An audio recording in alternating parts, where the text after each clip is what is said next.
ویسے کہنے کو وہاں ہے قانون، لیکن یہ کہ بالفعل ایک آدمی چاہے تو اسلامی قانون پر عمل کر سکتا. انہیریٹنس آپ اپنے حساب سے کر سکتے ہیں. دستور میں طے ہے حاکمیت اللہ کی. گویا کہ نظری اعتبار سے وہ ملک جو ہے وہ اللہ کی حاکمیت پر مبنی ہے. قرارداد مقاصد دستور کا جز بن چکی ہے.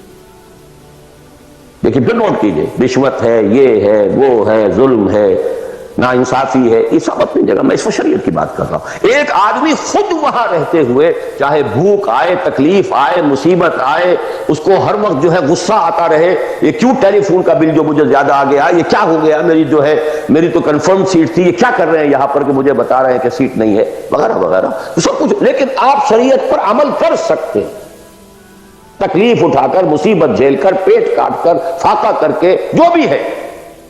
بڑا کاروبار نہیں کر سکتے، چھوٹا تو کر سکتے ہیں، جس میں نہ انکم ٹیکس کا معاملہ آئے گا، نہ کسی اور کی خباثت آئے گی، نہ کچھ اور ہوگا. کر تو سکتے ہیں، پیٹ پال سکتے ہیں. یہ ایک ملک ہے پاکستان. پھر یہ کہ نظری طور پر وہاں اگرچہ بالفعل نہیں ہے، نظری طور پر قرارداد مقاصد، ساورنٹی belongs to اللہ. اب اس کے بعد وہ ملک آتے ہیں کہ جو خالص سیکولر، لیکن ان میں بھی میرے نزدیک ایک اعتبار سے بھارت بہت بہتر ہے. مثلا یہ کہ دو ملکوں کو ذہن میں رکھ لیجئے، ایک امریکہ یا امریکہ کی طرح انگلستان اور فلانستان اور ایک بھارت. سیکولر ہے، لیکن کم سے کم آج کی تاریخ تک مسلمانان نے، بھارت نے اپنا پرسنل لا محفوظ رکھا. I salute them. In the face of maximum hardships. کٹر ہندو تلا ہوا ہے کہ یہ کامن سول کوڈ ہونا چاہیے. It's very logical. ان کی بات بڑی منطقی ہے. جب قوم آپ کہتے ہیں ایک ہے، آپ سارے جو ہے سیاسی حقوق وہی لینا چاہتے ہیں کہ جو ہندوؤں کو حاصل ہے، تو اگر قوم ایک ہے تو سیکولرزم کا تقاضا تو یہ ہے کہ کامن سول کوڈ ہونا چاہیے. Why this separate family law؟ وہاں کوئی عورت برقع لے سکتی ہے، بلکہ میں سمجھتا ہوں کہ جتنی عورتیں برقعے میں ہندوستان میں آج نظر آ جائیں گی، پوری دنیا میں کسی اور ملک میں نظر نہیں. Go and see Hyderabad Deccan. I've seen it. Pakistan میں تو برقعے کا نام و نشان بڑا. ڈھونڈ اب اس کو چراغ رخ زیبا لے کر. کون؟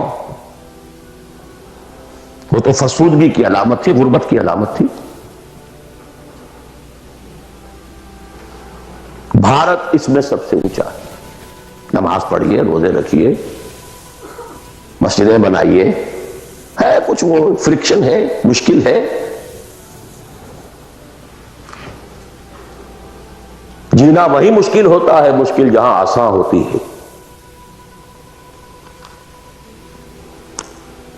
بہرحال اس کے بعد لیسٹ جو ہے اس اعتبار سے وہ ممالک ہے جن کا سر خیل امریکہ بہادر، امریکہ شریف ہے. نماز روزہ کر لو، ناٹ ایون دی پرسنل لا. قرآن مجید میں پڑھ لیا کرو نکاح اور طلاق کے قوانین. That's all. Nothing doing. ثواب لے لیا کرو. تراویح میں سن لیا کرو انہیریٹنس کے laws. Nothing doing. Keep them with you. یہاں انفرادیت کا حصہ اگرچہ اور بڑی سہولت ہے، دنیا بڑی اچھی ہے، کھانے کو اچھا ملتا ہے، سیکیورٹی بہت ہے، سب کچھ ہے.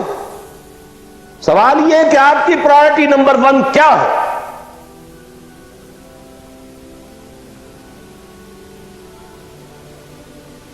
تو بائی چوائس اگر کسی کا مسئلہ ہے تو میرے نزدیک وہ بڑا مخدوش ہے.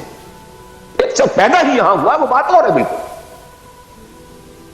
وہ تو ایسے ہی جیسے حضور مکے میں پیدا ہوئے، کفر تھا. اسٹرگل کرے، کوشش کرے، جد و جہد کرے، اسی جد و جہد میں جان دے دے، you are successful. But by choice جہاں زیادہ دین کا حصہ ہے اس کو چھوڑ کر جہاں کم حصہ ہے وہاں آنا، اور کس لیے آنا؟ For better life, for better living, for better earning, for more comforts,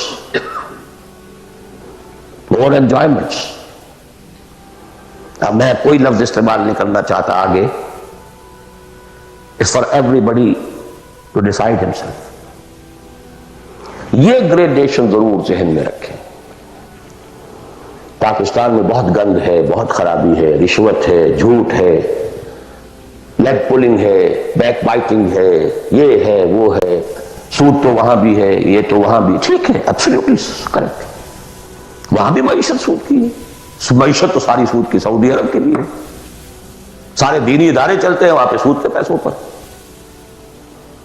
یہ ڈاکٹر غلام مرتضیٰ ملک صاحب نے مجھے بتایا، جو ٹی وی وغیرہ پہ کافی آتے ہیں، کہ ایک مرتبہ ان کی سیلری تھی، سعودی عرب میں وہ کام کرتے تھے، اس میں ہاؤس رینٹ کئی مہینے جو ہے وہ کسی غلطی کی وجہ سے وہ شامل نہیں کیا گیا، تو انہوں نے ایک ایریئرز کا بل بنایا۔ اب وہ بل گیا، اب وہ کئی مہینے ہو گئے، جا کے پوچھتے تھے تو جواب یہ دیتا تھا ما جعل قسط نہیں آئی ابھی۔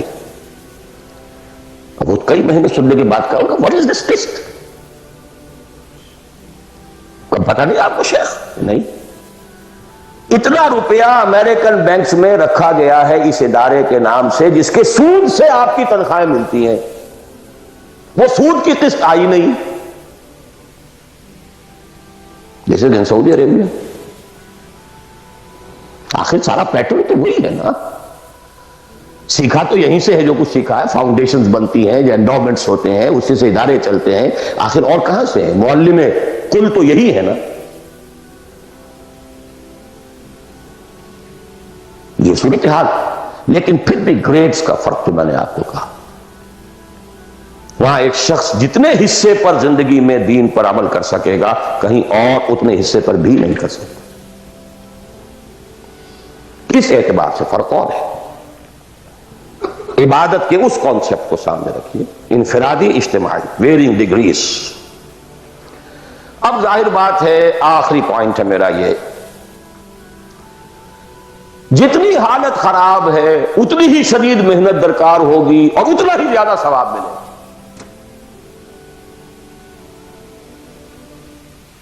جہاں جتنی آسانی ہے اتنی ہی محنت کم ہے، اتنا ہی ثواب کم ہے۔ یہ آج رات کو جب ہم سورہ حدید پڑھیں گے تو اس میں ایک بات آ جائے گی، لا يستوي منكم من انفق من قبل الفتح وقاتل اولئك اعظم درجة من الذين انفقوا من بعد وقاتلوا وكلا وعد الله الحسنى۔ لہذا حالات کی نامساعدگی، حالات خراب ہیں، یہ پرابلمز ہیں، یہ تو آپ کے لیے موقع کو زیادہ بڑھا رہے ہیں۔ You can earn more. Only you have to make a decision. What is your priority number one? Inna salati wa nusuki wa mahyaya wa mamati lillahi rabbil alamin. The minimum subsistence level کے لیے جو ضروری ہے وہ ٹھیک ہے، rest پر اللہ فرض دی۔ قُلْ إِنْ كَانَ آبَاؤُكُمْ وَأَبْنَاؤُكُمْ وَإِخْوَانُكُمْ وَأَزْوَاجُكُمْ وَعَشِيرَتُكُمْ وَأَمْوَالٌ اقْتَرَفْتُمُوهَا وَتِجَارَةٌ تَخْشَوْنَ كَسَادَهَا وَمَسَاكِنُ تَرْضَوْنَهَا أَحَبَّ إِلَيْكُم مِّنَ اللَّهِ وَرَسُولِهِ وَجِهَادٍ فِي سَبِيلِهِ فَتَرَبَّصُوا حَتَّى يَأْتِيَ اللَّهُ بِأَمْرِهِ وَاللَّهُ لَا يَهْدِي الْقَوْمَ الْفَاسِقِينَ۔ میں اللہ سے دعا کرتا ہوں کہ آپ اس کے لیے فرم فیصلہ کریں، اور اس کے لیے ظاہر بات ہے انفرادی حصے پر عمل انفرادی ہوگا، اجتماعی پر جماعت کے بغیر ممکن نہیں۔ کفارہ ادا کرنے کے لیے جماعت ہوگی، جماعت جو سم و طاعت کے ساتھ ہو، چاہے یہ سم و طاعت کسی دستور کا ہے اور چاہے یہ سم و طاعت کسی شخص کا ہے۔ دستور کے ساتھ سم و طاعت مباح ہے، جائز ہے، حلال ہے، لیکن ایک شخص کے ساتھ سم و طاعت منسوس ہے، مسنون ہے، معصور ہے، اور ان دونوں کے درمیان جو فرق و تفاوت ہے اس کو بیان کرنے کی ضرورت نہیں۔ آخر میں دوبارہ یاد دلا رہا ہوں وہ دعا، اللہم ارنا الحق حقا وارزقنا اتباعہ وارنا الباطل باطلا وارزقنا اجتنابہ، اللہم وفقنا لما تحب وترضى اللہم وفقنا نہجر کل ما تکرہہ، اللہم وفقنا نجاہد فی سبیلک جہد استطاعتنا، اللہم وفقنا نجاہد فی سبیلک باموالنا وانفسنا، اللہم وفقنا نبذل اموالنا ننفق اموالنا ونبذل انفسنا فی سبیلک،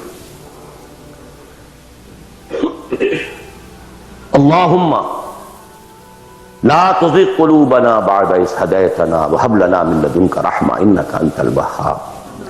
اے اللہ ہمارے دلوں میں اگر اس وقت خیر کا کوئی رجحان پیدا ہوا ہے، کوئی عزم پیدا ہوا ہے، کوئی ارادہ پیدا ہوا ہے، تو اے اللہ اس ارادے کو تقویت دے، اس کو آگے بڑھا، اس پر عمل کرنے کی توفیق عطا فرما۔ اقول قولی ھذا واستغفر اللہ لی ولکم ولسائر المسلمین والمسلمات۔